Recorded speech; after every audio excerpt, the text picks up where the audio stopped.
Hello students, welcome to the channel. तो जैसा कि आप सभी को पता है कि प्रीवियस लेक्चर में हमने स्टार्ट किया है इनकम टैक्स और हमने देख लिया था कि भाई इनकम क्या होती है, इनकम टैक्स क्या होता है, हेड्स ऑफ इनकम क्या हैं और डायरेक्ट और इनडायरेक्ट टैक्सेस क्या क्या होते हैं।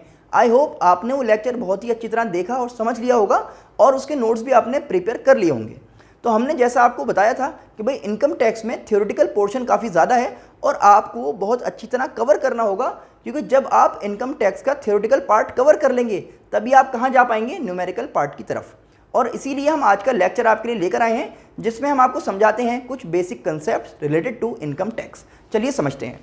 तो जब हम ये वर्ड सुनते हैं इनकम टैक्स तो पहला ख्याल तो दिमाग में यह आता है कि भाई वो कौन था आखिर जिसने ये इनकम टैक्स का कंसेप्ट इंट्रोड्यूस किया होगा, वो कौन था जो हमारी इनकम पर नज़र लगाए बैठा था, जिसने ये कहा कि अच्छा साहब लोगों को इनकम हो रही है, इनसे हमें क्या लेना है, टैक्स। क्यों लेना है? ताकि गवर्नमेंट अपने एक्सपेंसेस मीट कर पाए। तो वो कौन थे भाई? वो थे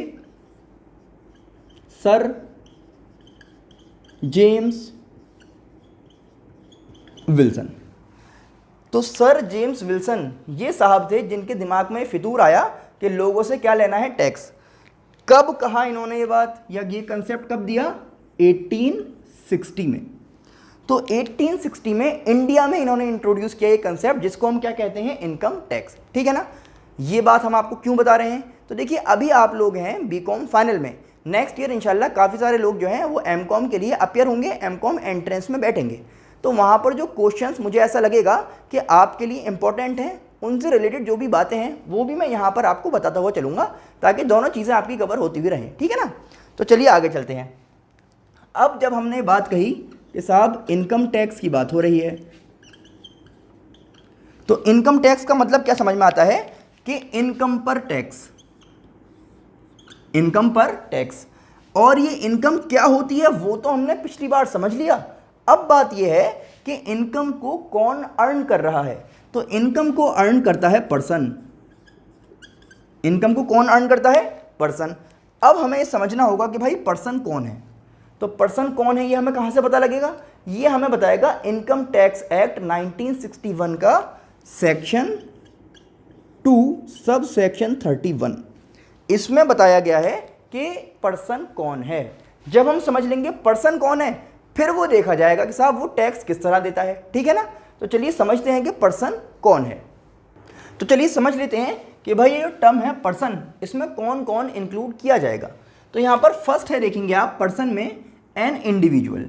इंडिविजुअल में आ जाते हैं मैं और आप, या आप कह सकते हैं क्रिएशंस ऑफ गॉड्स या फिर ह्यूमन बींग्स। ठीक है ना। तो ये तो हो गया individual. HUF Hindu undivided family, ये क्या होता है? ये हम सभी ने क्लास 11th में बिजनेस स्टडीज़ में पढ़ा हुआ है कि इसका जो हेड होता है वो कर्ता कहलाता है, बाकी सारे इसमें मेंबर जो है को पार्टनर्स होते हैं, है ना। तो ये HUF हो गई।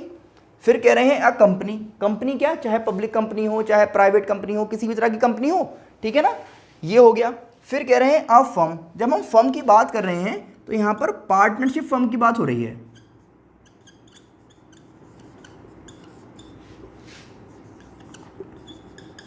ठीक है ना। तो पार्टनरशिप फर्म यानी कि कोई भी ऐसी ऑर्गेनाइजेशन या ऐसी फर्म जो कहाँ के हिसाब से बनाई गई हो, पार्टनरशिप एक्ट 1932 के हिसाब से। ठीक है ना। तो क्या कहलाएगी? Partnership firm. फिर हम देख रहे हैं कि भाई एसोसिएशन ऑफ पर्संस और body of individuals. Association of persons या फिर बॉडी ऑफ इंडिविजुअल्स क्या होती है? भाई कोई भी 2-4 लोग साथ में आए किसी काम को करने के लिए, उन्होंने साथ में मिलकर वो काम किया, तो क्या कहलाएंगे? Association of persons. भाई सपोज कीजिए कि एक कॉन्ट्रैक्ट निकला, एक टेंडर निकला कि साहब आपको जो है ये हाईवे बनवाना है। तो 5 कॉन्ट्रैक्टर आए, उन्होंने साथ में मिलकर वो हाईवे तैयार करा और बाकी अपने अपने घर चले गए, है ना। तो इनको हम क्या कहेंगे? Association of persons. ठीक है ना। फिर है a local authority. Local authority में क्या आता है भाई? ये जो म्यूनिसिपैलिटी होती है या फिर डिस्ट्रिक्ट बोर्ड्स होते हैं, ये हम किस में काउंट करते हैं? लोकल अथॉरिटी में।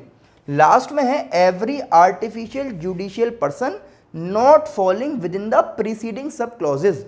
ये जो हमने पढ़ा 1 2 3 4 5 6, इनको छोड़कर, यानी कि कोई ऐसा बंदा जो इंडिविजुअल भी ना हो, जो HUF भी ना हो, जो कंपनी भी ना हो, जो फर्म भी ना हो, जो AOP या फिर BOI भी ना हो और लोकल अथॉरिटी भी ना हो, इनको छोड़ के अगर और कोई कुछ बचा जो इनकम अर्न कर रहा होगा, कह रहे हैं छोड़ेंगे किसी को नहीं, वो भी आ जाएगा। उसको हम क्या कह रहे हैं, एवरी आर्टिफिशियल जुडिशियल पर्सन क्या कह रहा है, not falling with in the preceding, यानी कि इनको छोड़कर कह रहा है इनमें अगर वो नहीं आया कोई बात नहीं, यहाँ पर आ जाएगा। जैसे आपने देखा होगा डाइटीज जो होती हैं, जैसे जो बाबा होते हैं ना, या फिर जो टेम्पल्स होते हैं, वहाँ पर भी तो इनकम अर्न होती है।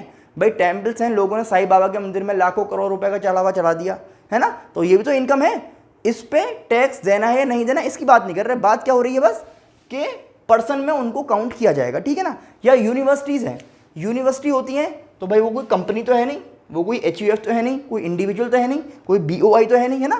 तो जो यूनिवर्सिटीज़ होती हैं उनको भी इनकम अर्न होती है। तो ये सभी चीज़ें किस में काउंट की जाती हैं, आर्टिफिशियल जुडिशियल पर्सन में। अच्छा, कुछ लोग ये पूछ रहे हैं कि सर क्या हमारे पास बुक होनी ज़रूरी है। तो भाई देखिए, बुक का ऐसा है कि अगर आपको बुक अरेंज हो सकती है इस टाइम पे तो आप ले लीजिए, बहुत अच्छी बात है भाई, बुक से आप रेगुलर रीडिंग कीजिए तभी तो और अच्छा समझ में आएगा।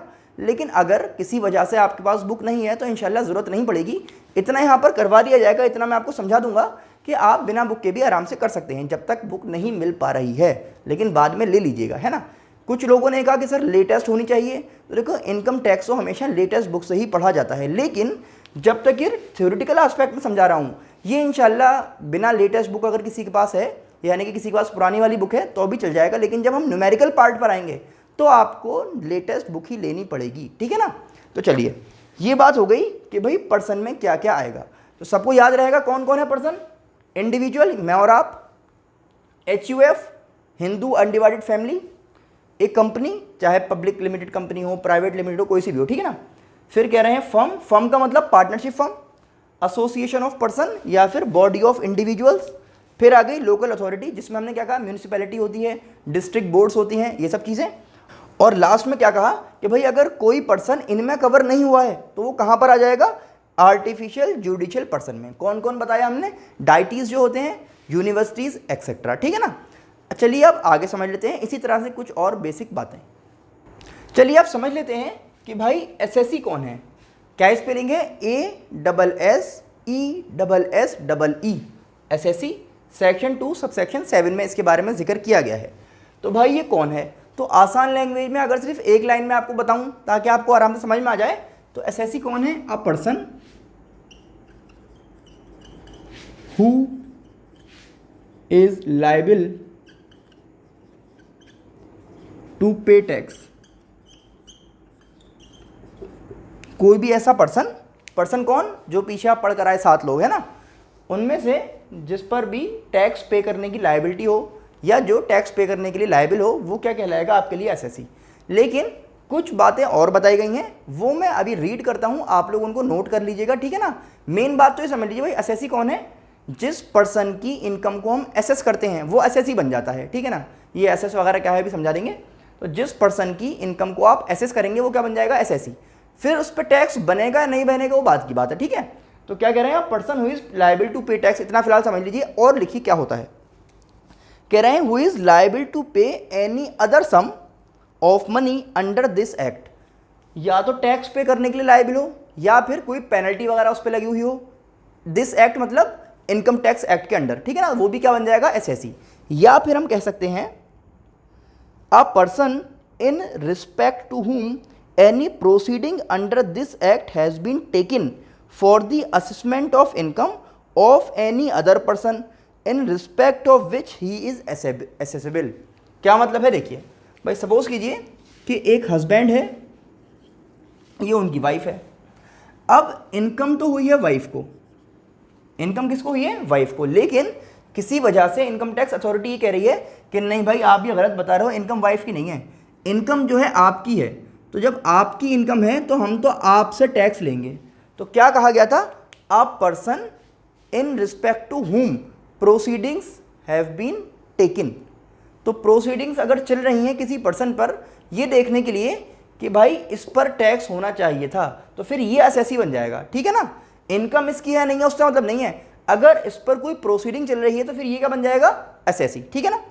और हमसे क्या कहा, और हमसे ये कहा गया भाई कि a person in respect to whom any proceeding under this act has been taken for the assessment of loss sustained by him or by such other person.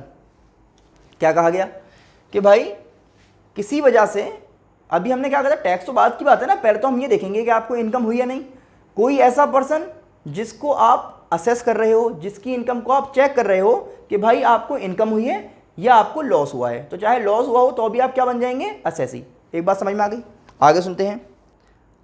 Any person in respect to whom proceedings under this act has been taken for the amount of refund due to him or to such other person।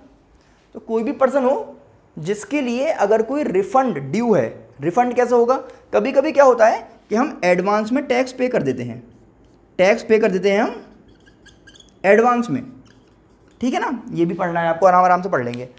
तो advance में जब आपने tax पे कर दिया, बाद में पता लगा कि भाई टैक्स बना कितना था आपका, 25,000 का, लेकिन क्योंकि आपने तो एडवांस में पे कर दिया था तो आपने कर दिया था 27,000, तो 2,000 रुपये जो है जाहिर सी बात है आपको वापस मिलने चाहिए, है ना। इसको हम क्या कह रहे हैं, रिफंड।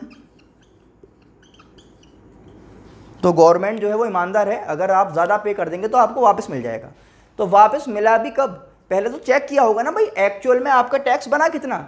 तो ये कह रहे हैं कि भाई अगर कोई भी ऐसा पर्सन है जिसकी इनकम को हम इसलिए असेस कर रहे हैं ताकि बता पाएँ कि उनका कुछ टैक्स रिफंड तो नहीं आ रहा, तो इस मामले में भी जिस पर्सन की इनकम को आप असेस कर रहे हो वो क्या बन जाएगा, एसएससी। बात समझ में आ रही है। या फिर ये कहा गया कि who is deemed to be an SSC, who is deemed. अब आप ये समझेंगे कि भाई डीम्ड एसएससी कौन है।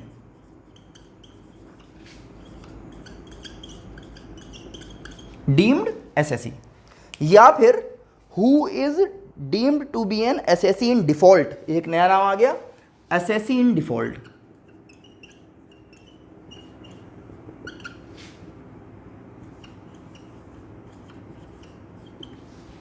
दोनों ही बातों को समझ रहे हैं एक एक करके, देखिए ज़रा।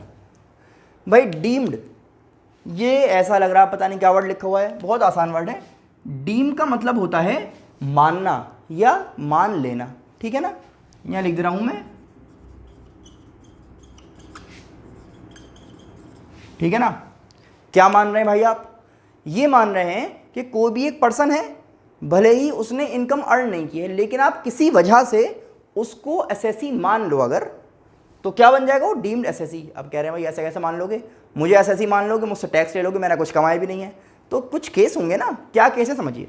भाई कोई एक ऐसा इंडिविजुअल हो, कोई ऐसा पर्सन हो जो किसी डिसीज्ड पर्सन का लीगल रिप्रेजेंटेटिव हो। सपोज कीजिए एक ये मिस्टर ए हैं, एक मिस्टर बी हैं। मिस्टर ए हैं फादर, मिस्टर बी जो है इनके सन हैं। अब फादर की हो गई डेथ, फादर जो थे मिस्टर ए, इनकी हो गई डेथ। तो अब इनकी जो भी इनकम होगी उस बार की, उस पर ये तो बेचारे टैक्स दे नहीं पाएंगे, ये तो चले गए। अब टैक्स कौन देगा इनकी जगह, तो टैक्स लेने की बारी आएगी इनके सन से। बात समझ आ गई ना। तो अब हम, इनकम तो इनकी थी बट टैक्स कौन पे करेगा, उनका सन। तो इनको मान लेंगे हम कि भाई इस बार के लिए आप क्या हो गए, हमारे एसएससी। तो मान लिया ना इन्हें, तो आप जिसको मान लेंगे वो बन जाएगा डीम्ड एसएससी। समझ रहे हो। जैसे एक हिसाब यहाँ पर भी समझा था कि भाई हस्बैंड है और वाइफ है। हस्बैंड ने क्या किया, घर खरीदा और उससे जो रेंटल इनकम होती है वो किसके अकाउंट में जाने लगी, वाइफ के अकाउंट में। तो इनकम टैक्स अथॉरिटी ने देखा, अच्छा साहब घर तो इनका है, ये कह रहे हैं कि इनकम इनको हो रही है, तो ऐसा तो गलत है, जिसके नाम पे घर है उसी के पास रेंट जाना चाहिए। तो हम तो ये मानेंगे भाई आपकी इनकम है। समझ रहे हो ना। तो आप क्या बन जाओगे, डीम्ड एसएससी। या फिर छोटे बच्चे होते हैं माइनर्स। अब माइनर जो है वो टैक्स तो देगा नहीं, तो छोटे बच्चे कभी कुछ अगर अर्न करते हैं, आपने देखा होगा ना, छोटे बच्चे होते हैं जैसे वो स्टेज शोज़ कर दिए किसी ने, कोई कहीं टीवी शोज़ में आ गया, तो उनको भी इनकम होती है। तो उनके जो पेरेंट्स होते हैं उनकी इनकम के साथ उसको आप क्लब कर लेते हैं। एक चैप्टर हम आगे पढ़ेंगे, क्लबिंग ऑफ इनकम। बड़ा अच्छा चैप्टर है, मजा आएगा पढ़ने में, आगे की बात है। तो क्या कहा कि जो छोटे बच्चे होते हैं उनकी जो इनकम होती है उनको उनके पेरेंट्स की इनकम के साथ हम क्या कर लेते हैं, जोड़ लेते हैं, क्लब कर लेते हैं। तो बच्चा तो टैक्स दे नहीं रहा, लेकिन उनकी जगह पर कौन टैक्स दे देगा, उनके पेरेंट्स। तो हम क्या कर रहे हैं, मान रहे हैं। आई होप ये बात समझ में आ गई होगी, है ना, कि डीम्ड एसएससी कौन है। अब मैं आपको समझाना चाह रहा हूँ कि भाई ये असेसी इन डिफ़ॉल्ट कौन है। समझिए भाई क्या हुआ, कोई एक ऐसा पर्सन है, सपोज कीजिए एक एम्प्लॉयर है, ठीक है ना, और ये इसका एम्प्लॉय है। तो एक एम्प्लॉयर हो गया और एक एम्प्लॉय हो गया। एम्प्लॉयर को गवर्नमेंट ने अगर ये इंस्ट्रक्शन दे रखा है कि भाई आप जब भी अपने एम्प्लॉय को सैलरी पे करोगे, है ना, तो उसके हाथ में पैसा देने से पहले उसका टैक्स काट लेना। समझना, इसको हम क्या कहते हैं, TDS,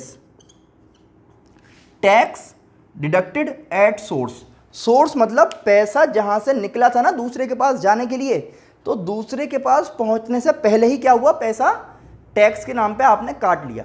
तो अगर इनकी सैलरी बनती थी सपोज 1 लाख की, तो आपने क्या किया, इनको 1 लाख रुपए नहीं दिए, बोले आपको मिलेंगे सपोज सिर्फ 90,000, यानी कि 10,000 रुपये आपने TDS के काट लिए। बात समझ में आ रही है। हम समझना क्या चाह रहे हैं कि साहब असेसी इन डिफ़ॉल्ट कौन है। अब ये जो एम्प्लॉयर था ना, ये 2 काम कर सकता है यहाँ पर, या तो ये 10,000 रुपये काटना भूल जाए और पूरे 1 लाख रुपए इसको दे दे। 10,000 रुपये TDS के काटना भूल जाए और पूरे 1 लाख रुपए इसको दे दे, तो ये बन जाएगा असेसी इन डिफ़ॉल्ट। ये बन जाएगा, ये नहीं बनेगा। इसका जिम्मेदारी थी ना, इसका काम था कि आपको TDS काटना है। एक बात तो ये हो गई। दूसरी बात क्या है, इसने TDS काटा तो सही, 10,000 रुपये निकाल तो लिए इसकी सैलरी में से, और वो गवर्नमेंट के अकाउंट में डालने की जगह अपनी जेब में रख लिए। पैसे भी काटे और गवर्नमेंट तक नहीं पहुंचाए, तो तब भी ये क्या बन जाएगा, असेसी इन डिफ़ॉल्ट। इससे कोई मतलब नहीं है आपको, हम इनकी बात कर रहे हैं जिनके ऊपर रिस्पॉन्सिबिलिटी थी TDS काटने की, ठीक है ना। तो हमने क्या समझा कि भाई असेसी कौन है, तो आसान लैंग्वेज में तो क्या हो गया कि who is liable to pay tax, ये होता है असेसी। और बाकी जो पॉइंट्स मैंने आपको बताए वो आप रिवर्स करके वीडियो को थोड़ा पीछे जाइएगा और उनको नोट कर लीजिएगा, ठीक है ना। तो ये हमने समझ लिया असेसी कौन है। चलिए आगे इसी तरह से कुछ और टर्म्स हम समझते हैं। तो चलिए आप समझ लेते हैं बहुत ही इंपॉर्टेंट 2 टर्म्स, एक है असेसमेंट ईयर और एक है प्रीवियस ईयर। तो समझना बहुत ज़रूरी है कि भाई असेसमेंट ईयर क्या होता है और प्रीवियस ईयर क्या होता है। लेकिन इनको समझने से पहले आप मेरे साथ इधर आइए और मुझे ये बताइए कि भाई कैलेंडर ईयर क्या है। क्या वर्ड यूज़ किया है, कैलेंडर ईयर। या फिर दूसरा आपसे पूछा जाए कि फाइनेंशियल ईयर क्या है।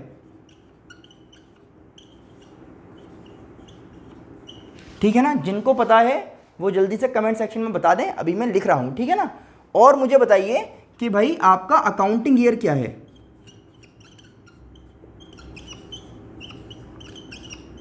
ठीक है, समझिए।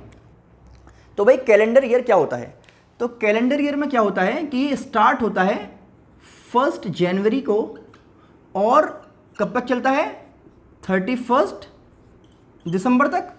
तो अगर सपोज कीजिए कि 1 जनवरी 2020 को कोई ईयर स्टार्ट हुआ तो कब तक चलेगा, 31 दिसंबर 2020 तक। बताइए बात समझ में आ रही है। तो ये होता है कैलेंडर ईयर, नॉर्मल सी बात है बिल्कुल। अब हम कह रहे हैं कि साहब फाइनेंशियल ईयर या फिर अकाउंटिंग ईयर क्या है। तो पहली बात तो ये है कि दोनों ही जो हैं बिल्कुल सेम है, इनमें कुछ भी डिफरेंस नहीं है। अब आगे चल रहे हैं कि होता क्या है। तो भाई फाइनेंशियल ईयर जो है वो स्टार्ट कब होगा, 1 अप्रैल ऑफ अ पर्टिकुलर ईयर, और कब तक चलेगा, 31 मार्च ऑफ नेक्स्ट ईयर। समझिएगा भाई, अगर स्टार्ट हुआ है 1 अप्रैल 2020 को, है ना, तो कब तक चलेगा, 31 मार्च 2021 तक। इसको हम कहते हैं फाइनेंशियल या फिर अकाउंटिंग ईयर। ये समझना क्यों ज़रूरी है, क्योंकि बिना इसको समझे आप यहां पर नहीं समझ पाएंगे कि असेसमेंट ईयर क्या है और प्रीवियस ईयर क्या है। अब देखिए, अब हम आपको समझा रहे हैं कि भाई असेसमेंट और प्रीवियस ईयर क्या क्या है। तो हमने आपसे ये तो बता दिया कि असेसमेंट ईयर और प्रीवियस ईयर जो है किस पर बेस्ड होते हैं, इन फाइनेंशियल ईयर के अकॉर्डिंग या फिर अकाउंटिंग ईयर के अकॉर्डिंग आपको इनको ट्रीट करना है। देखिए, कोई भी ईयर जो है वो कब स्टार्ट करना है हमें, 1 अप्रैल को, ठीक है ना। ये कब तक चलेगा, 31 मार्च को। तो 1 अप्रैल एक पर्टिकुलर ईयर का है और ये नेक्स्ट ईयर की 31 मार्च आ रही है, बिल्कुल इसके अकॉर्डिंग, ठीक है। अब क्या होगा, इसका जो नेक्स्ट डे होगा वहाँ पर नया अकाउंटिंग ईयर स्टार्ट हो जाएगा। भाई मार्च के बाद क्या आएगा, 1 अप्रैल, तो ये नया अकाउंटिंग या फिर फाइनेंशियल ईयर स्टार्ट हुआ। और कब तक चलेगा, 31 मार्च तक नेक्स्ट अकाउंटिंग ईयर की। और इसी तरह से कि भाई इस डेट को फिर नया शुरू हो जाएगा, फिर ऐसे ही चलता रहेगा। ये बात समझ में आ गई होगी। अब इसमें असेसमेंट ऑफ प्रीवियस क्या है, तो अगर हम ये मान लें कि हम यहाँ पर खड़े हैं, ठीक है ना, इसको हम कहना चाहते हैं असेसमेंट ईयर। तो आप कहेंगे भाई क्यों कहना चाह रहे हैं, इसमें क्या खासियत है, इसको कह रहे थे। तो बात समझिए, असेसमेंट ईयर क्या है, छोटी सी एक लाइन कि असेसमेंट ईयर वो ईयर है जिसमें असेसी टैक्स पे करता है। असेसमेंट ईयर क्या है, जिसमें असेसी टैक्स पे करता है। तो अगर हम ये कहते हैं असेसमेंट ईयर में टैक्स पे किया जाता है सिंपल लैंग्वेज में, तो आप ये कहेंगे ठीक है भाई टैक्स तो पे कर रहे हैं, ये टैक्स क्या आप इसी साल की इनकम पर पे कर रहे हैं या पहले की कोई इनकम है जिस पर आप टैक्स पे कर रहे हैं। तो अब ये बात समझ में आएगी। तो असेसमेंट ईयर क्या कहना चाहता है कि आप टैक्स पे कीजिए प्रीवियस ईयर की इनकम पर, जो पैसा आपने पिछले साल कमाया, जो इनकम आपने पिछले साल अर्न की, उस पर आप इस साल टैक्स दे दीजिए। तो ये बन जाएगा हमारे लिए प्रीवियस ईयर। तो प्रीवियस ईयर क्या हो गया, जिसमें आपने इनकम को अर्न किया।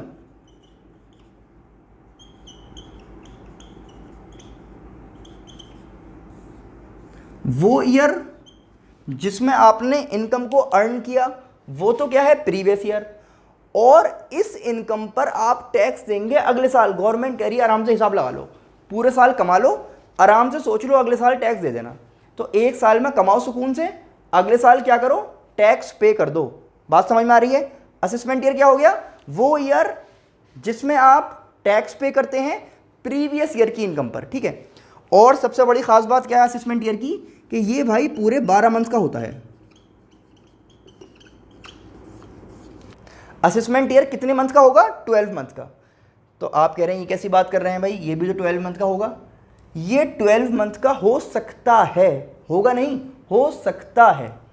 तो इसका मतलब ये है कि जो आपका प्रीवियस ईयर है वो 12 मंथ और लेस, ठीक है ना। तो जो आपका प्रीवियस ईयर है वो 12 मंथ और उससे कम का भी हो सकता है। और ये जो है असेसमेंट ईयर, ये तो पूरे 12 महीने का होगा।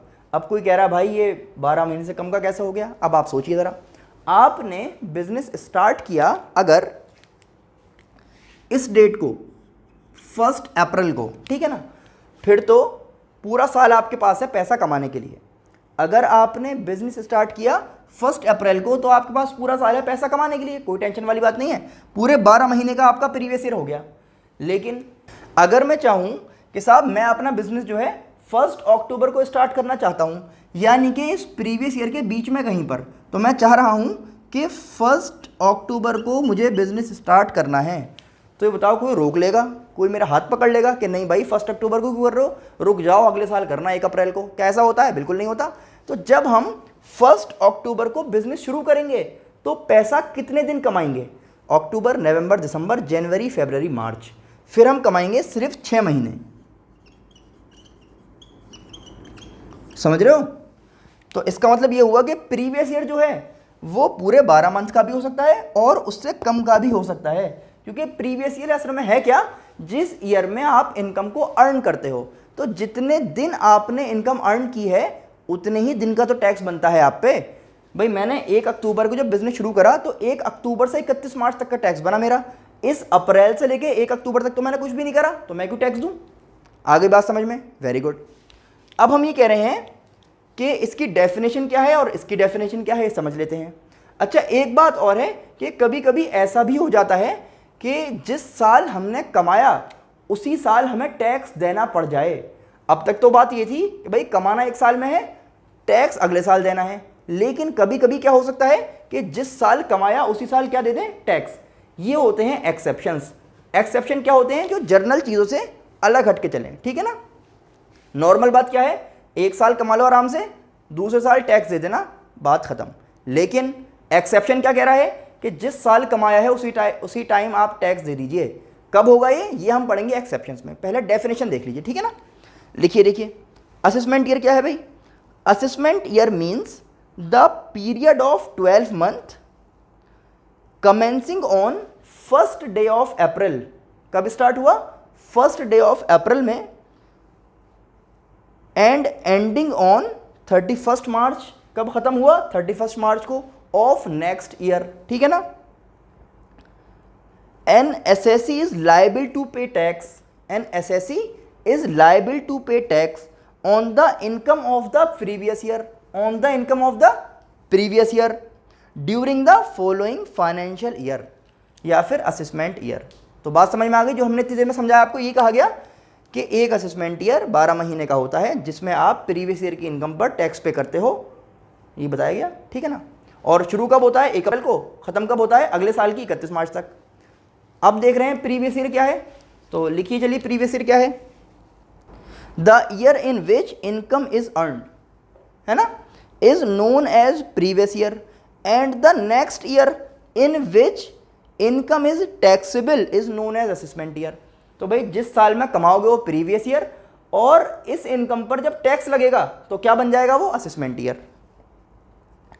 Income tax is charge on the income of the previous year. तो क्या कह रहे हैं? इनकम टैक्स आपको देना है इस इनकम पर जो आपने कमाई है प्रीवियस ईयर में। कितना टैक्स देना है ये डिसाइड करते हैं हमारे इनकम टैक्स के रेट्स, ठीक है ना। रेट्स जो है हम आगे जब चलेंगे तो पढ़ेंगे। स्लैब रेट्स डिफरेंट होते हैं डिफरेंट लोगों के लिए, ठीक है। तो रेट क्या है? एक परसेंटेज होती है कि इतनी इनकम है तो इतना टैक्स दे दीजिए, ठीक है ना। कुछ ऐसी बात नहीं है। और समझिए भाई क्या कह रहे हैं। Generally previous year means financial year immediately preceding the assessment year. क्या कह रहे हैं कि भाई प्रीवियस ईयर क्या होता है? जो असेसमेंट ईयर से जस्ट पीछे वाला साल हो। भाई असेसमेंट ईयर है, ये क्या है? Previous year. हम ये कह रहे हैं कि हम यहाँ पर खड़े हैं 2020-21 में। हमने इसको 20-21 क्यों कहा असेसमेंट ईयर को? भाई ये शुरू हुआ था 1 अप्रैल 2020 को। कब तक चलेगा? 31 मार्च 2021 तक। और ये जो प्रीवियस ईयर है ये क्या हो जाएगा? 2019-20। 19-20 क्यों कह रहे हैं भाई? शुरू हुआ है 1 अप्रैल 19 को, कब तक चलेगा? 31 मार्च 20 तक। तो क्या कहा कि भाई प्रीवियस ईयर क्या होता है? असेसमेंट ईयर से जस्ट पीछे वाला साल, ठीक है ना। In case of a newly set up business और profession or any other new source of income during the financial year, the previous year will begin from the date of setting up of new business और profession or from the date of coming into existence of new source of income and will end with the said financial year. In this case, first previous year may be of less than 12 month. वही बात हो गई जो हमने आपसे कहा कि अगर मैं बिजनेस शुरू करना चाह रहा हूँ 1 अक्टूबर को या 1 मार्च को या फिर 1 जनवरी को, कभी भी स्टार्ट कर सकता हूँ। तो क्या करें? पहला जो भी साल होगा ना जब आप बिजनेस शुरू करेंगे, फर्स्ट ईयर जो होगा वो 12 महीने से कम का भी हो सकता है। कौन सा ईयर? प्रीवियस ईयर के बारे में बता रहे हैं, ठीक है ना। फिर हमें समझना है कि हमने आपसे एक बात कही थी कि कभी कभी ऐसा भी होगा कि जिस साल में इनकम को अर्न करोगे उसी साल टैक्स देना पड़ जाएगा। वरना तो नॉर्मल बात क्या हो रही है? अर्न करो अगले साल टैक्स दो, अर्न करो अगले साल टैक्स दो। एक्सेप्शन क्या कह रहा है? अभी कमाया है अभी टैक्स दो। तो ये समझना है कि एक्सेप्शन क्या है। Exception of previous year rule, ठीक है ना। तो चलिए स्टार्ट करते हैं आज के लेक्चर का last topic, exceptions of previous year rule. भाई प्रीवियस ईयर रूल जो था वो हमसे क्या कह रहा था कि इस साल अर्न कर लो अगले साल टैक्स दे देना, लेकिन ये तो एक्सेप्शन है। ये क्या कह रहा है कि इसी साल कमाओगे और इसी साल टैक्स देना पड़ेगा, ठीक है ना। तो देखिए फर्स्ट एक्सेप्शन हमसे क्या कह रहा है? Income of non resident from shipping business. पहली बात तो ये है कि भाई ये नॉन रेसिडेंट क्या है, कौन है, क्या होता है, तो ये आप आगे समझेंगे जब हम डिस्कस करेंगे चैप्टर रेसिडेंशियल स्टेटस। तो उसमें आपको समझाया जाएगा ये सब क्या है। फिलहाल हमें बात क्या करनी है कि इसकी जो इनकम हुई है शिपिंग बिजनेस से उसके बारे में क्या कहा गया। तो भाई एक नॉन रेसिडेंट है, यानी कि समझ लो आप फिलहाल वो इंडिया का नहीं है, वो क्या करता है कि बाहर से इंडिया में आता है अपनी शिप में, और क्या लाता है, वो कार्गो ला सकता है, कुछ सामान लाया होगा, कुछ पैसेंजर्स को लाया होगा, और उसने क्या किया, इन लोगों को यहाँ पर इंडिया में उतारा और वापस चलता बना। जब वो जा रहा था तो हमने उसे रोका, हमने कहा भाई इधर आओ। वो कहेगा क्या हो गया, हम उनसे कहेंगे भाई अभी तुम इंडिया आए थे, कहेगा हाँ भाई आया था। क्या तुमने वहाँ से इनकम अर्न की, कहेगा हाँ यार इनकम तो अर्न की है, जब यहाँ पर मैं लोगों को छोड़ा, सामान को छोड़ा, तो मुझे इनकम भी हुई थी। तो हम ये कहेंगे भाई अब तुम वापस जा रहे हो, अब हमें क्या पता तुम अगले साल वापस आओगे या नहीं आओगे, तो तुम अभी टैक्स दे जाओ, फिर जब दोबारा कभी आओगे या मत आना हो तुम्हारी मर्जी है, दोबारा आओगे तो दोबारा टैक्स दे दोगे उस बार का। तो क्या कह रहे हैं, जिस बार आप इंडिया में आए शिपिंग बिजनेस के लिए, किसकी बात हो रही है, नॉन रेसिडेंट की, तो आप अभी हमें टैक्स दे दीजिए, क्योंकि अगर आप एक बार चले गए तो हमें क्या पता आप दोबारा कब वापस आएंगे। तो हम इनसे अभी हाथ के हाथ 7.5% टैक्स ले लेंगे। कितना टैक्स ले लेंगे, 7.5%। जितना भी इसने इस बार अर्न किया होगा उसका 7.5% ये देगा, और फिर भाई साहब खुशी खुशी वापस चला जाएगा। फिर हम कहेंगे अब आपकी मर्जी है वापस आओ या मत आओ, ठीक है ना। अगर हम अभी इससे नहीं लेते तो हमें क्या पता है असेसमेंट ईयर में वापस आएगा, या वरना एक आदमी के पीछे भाई भागते फिरो, ऐसे तो होगा। इसलिए क्या करेंगे, इतनी टेंशन नहीं करनी, जब वो आया इनकम उसने अर्न की तभी भाई पैसे दे जा, ठीक है ना। एक बात हो गई। कह रहे हैं income of person leaving India. Person वही है जो अभी हमने पढ़ा सेक्शन 231 में, उनमें से कोई सा भी पर्सन हो। क्या कह रहे हैं, लीविंग इंडिया परमानेंटली। अगर कोई पर्सन इंडिया छोड़कर जा रहा है परमानेंटली, यानी कि उसका कोई ऐसा इंटेंशन नहीं है कि मैं अब वापस इंडिया आऊंगा, तो क्या होगा। अब आप ये बताइए भाई, कोई अगर सपोज 1 जनवरी को इंडिया से जाने लगे और उसकी ये इंटेंशन नहीं है कि अब मैं वापस आऊंगा। अच्छा, किसी के दिल में ये आ रहा होगा कि गवर्नमेंट को क्या पता कि इसके दिल में क्या है, तो भाई जब वो जाएगा तो पासपोर्ट वीज़ा ये सब लेकर जाएगा, तो उस पर तो लिखवा लेगा ना कब तक जा रहा हूँ, तो सब पता लग जाएगा। तो अब बात क्या है कि जब कोई परमानेंटली इंडिया छोड़कर जा रहा है, जब कोई परमानेंटली इंडिया छोड़कर जा रहा है, तो जितने दिन वो इंडिया में रहा था ना, जितने दिन उसने इंडिया में कमाई करी थी, कहेंगे भाई इतने दिन की इनकम पर टैक्स दे जाओ और फिर आप चले जाना, अल्लाह हाफिज़, टाटा बाय बाय। तो 1 जनवरी को जा रहा है ना, तो हम इससे कहेंगे कि भाई आप जो है 1 अप्रैल से लेकर 31 दिसंबर तक की जो आपकी इनकम है, जो आपने इंडिया में रहकर कमाई, उस पर टैक्स दे दो और भाई फिर चले जाना, फिर चाहे कभी मत आना, ठीक है ना। क्या कहा, income of person leaving India permanently. Permanently का मतलब अब उसकी वापस आने की कोई भी इंटेंशन नहीं है। तो हम उससे कहेंगे जब तक आप इंडिया में थे उतने दिन आपने जो कुछ कमाया उस पर आप टैक्स दे के जाओ। आगे चले, income of AOP association of persons, BOI body of individuals और एन आर्टिफिशियल जुडिशियल पर्सन, इसमें यूनिवर्सिटी वगैरह की बात हुई थी, formed for a specific purpose और इवेंट। भाई एओपी बीओआई हमने क्या बताया था कि कोई भी 4-5 लोग थे, वो एक साथ आए, एक साथ उन्होंने काम किया, काम करने के बाद जॉइंट वेंचर की तरह समझ लो, उनको इनकम हुई और इनकम में से अपना अपना प्रॉफिट उन्होंने लिया, शेयर लिया, घर चले गए वापस। अब इनकम टैक्स अथॉरिटी वाले आ रहे हैं, वो ढूंढते फिर रहे हैं भाई सबको। एक के पास गए, वो कहेगा अकेला मैंने थोड़ी कमाया था, सब थे, सबको लेके आओ। अब इनकम टैक्स वाले के ये काम करते रहेंगे, सबको ढूंढते रहेंगे। तो क्या कहेंगे कि भाई जब तक आप लोग साथ थे,